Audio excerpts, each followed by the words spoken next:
الحمدللہ رب العالمین والصلاة والسلام علی سید الانبیاء والمرسلین وخاتم النبیین اللہم صلی علی محمد النبی الامی وعلی آل محمد صلی اللہ علیہ وآلہ وسلم۔ اوان تیتر کلب پر میں اپنے تمام ویورز کو خوش آمدید کہتا ہوں۔ میری طرف سے سب کو السلام علیکم ورحمۃ اللہ وبرکاتہ۔ امید ہے آپ سب خیریت کے ساتھ ہوں گے۔ اللہ تعالیٰ آپ کو اپنے حفظ و امان میں رکھے، مجھے بھی اپنی خاص دعاؤں میں آپ یاد رکھیں۔ آگے بڑھنے سے پہلے سب سے گزارش ہے کہ میرے چینل کو سبسکرائب کریں، لائک کریں اور شیئر کریں تاکہ دوسرے دوستوں کو تک بھی یہ میری ویڈیو پہنچے اور ان کو بھی میری باتوں سے فائدہ پہنچ سکے۔ اللہ تعالیٰ ہم سب کو آسانیاں نصیب فرمائے۔ دوستو، آج کی ویڈیو جیسا کہ آپ نے ٹائٹل پڑھ لیا ہوگا کہ سردیوں کا موسم ہے، تو اس کو کیسے تیار کیا جائے اپنے گیج کو تاکہ ہمارے تیتر جو ہیں وہ بچ سکیں۔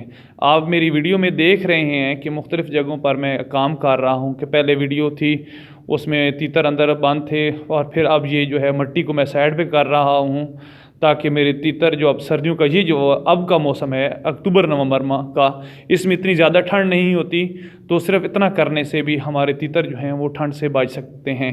دوستو، آپ کو علم ہوگا کہ جو تیتر ہوتے ہیں یہ بیسیکلی گرمیوں کا بہترین پرندہ ہے۔ گرمیاں اس کے لیے بہترین موسم ہے، لیکن سردیوں میں اس کے لیے سروائیو کرنا بڑا مشکل ہوتا ہے، گزارا کرنا بڑا مشکل ہوتا ہے۔ تو اس کے لیے ہمیں چاہیے کہ ہم ان تیتروں کی جو تیاری ہے اپنی ان کے گیج کی، وہ فوری طور پر کر لیں۔ آپ سے بھی گزارش ہے کہ آپ اسی طرح کریں تو امید ہے کہ بہت زیادہ افاقہ ہوگا۔ یہ نظر آ رہا ہوگا آپ کو، یہ جو پرالی ہے، ہم اس کو پرالی بولتے ہیں۔ فروٹ، آج کل سیب کا بہترین موسم ہے، تو فروٹ والی جو پیٹیاں ہیں اس کے اندر سے آپ کو مل جائے گا، کہیں سے بھی آپ لے سکتے ہیں۔ اور ان کو پھر ہم ایسا کر سکتے ہیں کہ ان سب کو ہم ان جو گیج ہے جہاں پہ میں نے مٹی ڈالی ہے وہاں پر ان کو ہم بچھا دیں تو کافی سارا فائدہ ہوگا۔ دوستو، جیسا کہ میں نے پہلے بتایا کہ گرمیوں کے موسم میں تیتر جو ہے اس کو گزارا کرنا آسان ہوتا ہے، لیکن سردیوں میں انتہائی مشکل ہوتا ہے۔ سردی ان تیتروں کو بہت زیادہ لگتی ہے۔ آپ سے بھی گزارش ہے کہ اگر آپ نئے شوقین ہیں یا آپ کو پتہ ہے تو اس کا ضرور اہتمام کر لیں۔ یہ دیکھیں کہ میں نے ساری بچھا دی ہے پرالی، جہاں جہاں مجھے محسوس ہوتا تھا وہاں پر میں نے بچھا دی ہے، اور وہ پیٹی جو ہے وہ ادھر ہی رکھ دی ہے تاکہ رات کو اگر بیٹھنا چاہیں پرندے میرے تو اسی پیٹی کے اوپر جو ہے وہ بیٹھ جائیں۔ اللہ کریم سے ہر وقت میں آپ سب کے لیے دعا گو ہوں کہ اللہ آپ کے کاروبار میں، مال و جان میں، اولادوں میں اللہ برکت عطا فرمائے۔ آپ بھی مجھے اپنی دعاؤں میں یاد رکھیے گا۔ میرے چینل کو سبسکرائب، لائک اور شیئر ضرور کیجیے، اور آگے دوستوں تک بھی اس کو پھیلائیں۔ یہ میرا دوسرا گیج ہے، اس کی بھی ابھی مٹی ہے، اس کو میں نے تیار کرنا ہے تاکہ اس کو بھی اسی طرح جو ہے وہ ہو جائے تاکہ میرے پرندے جو ہیں وہ سردی سے بچ جائیں۔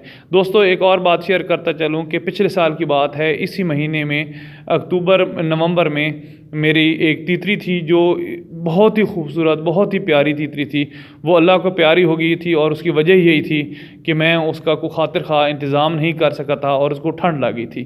یہ جو میرا جوڑا نظر آ رہا ہے آپ کو، یہ بھی ابھی اس کو میں نے پرالی بچھائی ہے تاکہ ان کے لیے بہتری ہو جائے۔ ابھی ایک میرا گیج رہتا ہے، اس کی پرالی انشاءاللہ کل جو ہے وہ میں انہیں بچھانی ہے۔ تو آپ بھی میرے لیے دعا کیا کریں، میں آپ کے لیے دعا گو ہوں۔ اگر کہیں پر میرے مشورے کی ضرورت ہے تو مجھ سے آپ رابطہ کر سکتے ہیں، کومنٹس کر سکتے ہیں۔ اللہ تعالیٰ آپ سب کا حامی و ناصر ہو۔ مجھے بھی اپنی دعاؤں میں یاد رکھیں۔ جزاکم اللہ خیر۔ اللہ حافظ۔